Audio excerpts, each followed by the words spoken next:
Once again, thank you very much for making the time to listen to this short module entitled Thoughts About Suicide. I'm going to try to explain to you how I respond to someone who has shared with me that he or she would like to take her life. Um, the basic rule is just remain calm.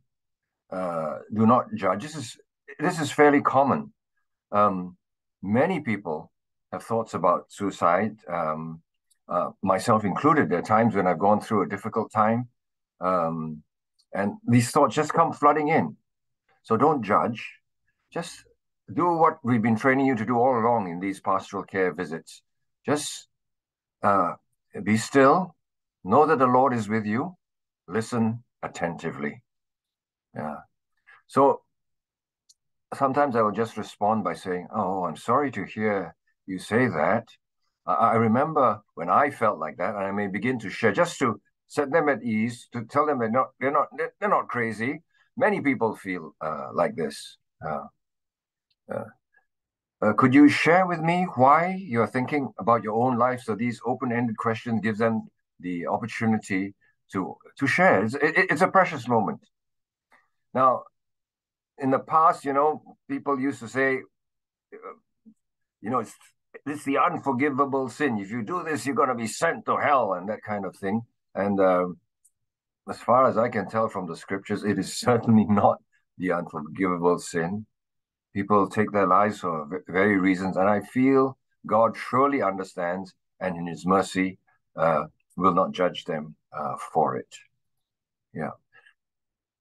So the best way you can help someone who is in this situation is to do what we've been training you to do all along, just to be there, listen attentively, and then you can pick up what we call early warning signs.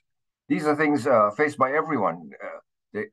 And these are the reasons, when they do the research that people in the end do attempt to, or they actually do take their lives. They're going through a period of depression. They're feeling very, very lonely. They're very angry, and at that moment, their anger just gets control of themselves. It's almost as if they want to take revenge. They've got a strained relationship with someone. But all this you can pick up in the course of a normal pastoral visit. They may not even talk about taking their own life. But if you help them process these very powerful feelings, um, actually, you're doing a whole lot of good in helping to prevent uh, them getting to the point where they're thinking about taking their life. They are tired of life. They feel they've got no purpose. You know, substance abuse is one. So in your conversation, when you realize maybe that's where they are, um, as you help them with it, you're helping them uh, with the overall care, and hopefully they'll never think of taking their own life. So confidentiality is important, of course, in what we are doing, but it is certainly not, I repeat, not applicable in this case. If this happens, you must surface this and tell others. We are not the psychiatrists.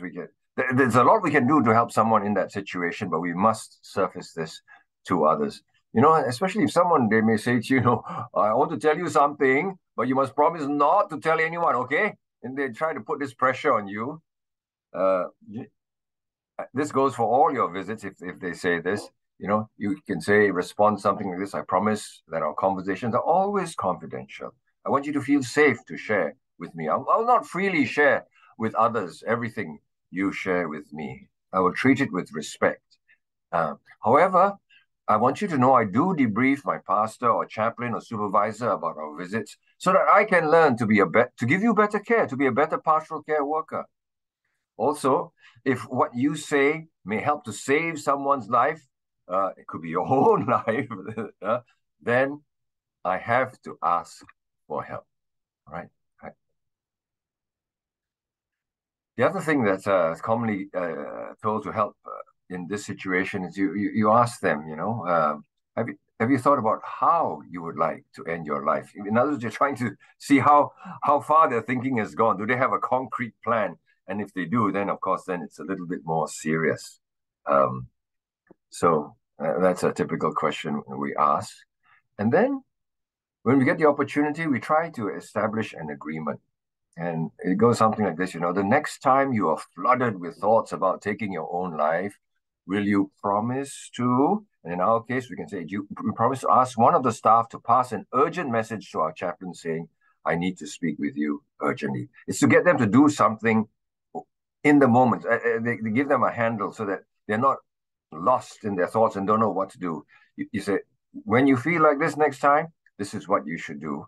If it's a personal friend or a family member, you want to give your own phone number, that's up to you. But in our case, just saying that, ask one of the staff to pass an urgent message to our chaplain saying, I need to speak to you urgently.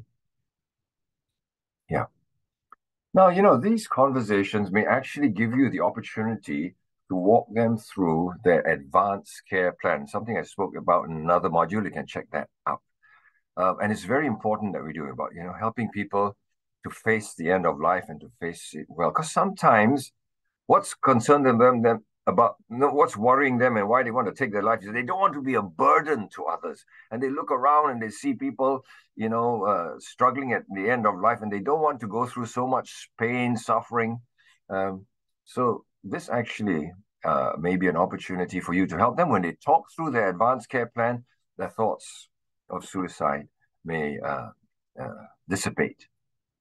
Okay, so to summarize, and this, of course, is with every pastoral care visit. So you've listened, you've heard their pain, and then you try to repeat what they've said. Is this what you're saying? All right. You're tired of living. If possible, you're asking God to take your life. In fact, you want to end your own life, so you repeat whatever they've said to you, try and summarize, and then you're feeling so upset and you're so depressed about this, or you're angry about so and so. So you capture their feelings and their content without judgment. You're just replaying back to them, and then you remind them of your agreement. But next time you're flooded with these thoughts of wanting to take your own life, will you do this? And then, of course, you try and set up a time when you can go and meet them again. Now, very important, even though you may be talking to someone and in the end they take their life, very, very important, don't blame yourself. The best professionals have been counseling people and they've taken their own lives. This is not on you. You can be there. This happens. Suicide is quite prevalent in our community. We do our best to try and mitigate, but never, never blame yourself and hold yourself. Say, oh, if only I did it, if only I'd visited more often. No, you do what you can and you trust the Lord for the rest, right? Now, you might like to put these, make a note of these 24-hour helplines, which are there to assist people when they are flooded with suicidal thoughts. I put them in my phone. You can do the same. Or anyway, you can always Google and find these. But here in Singapore, we have these wonderful facilities to help people at that moment when they are flooded with their thoughts. Okay, so to summarize, when it's a special moment when people talk about their pain, such to the point where they want to take their own life, just remain calm. Don't react and judge. No, you can't talk. No, just remain calm. Don't judge.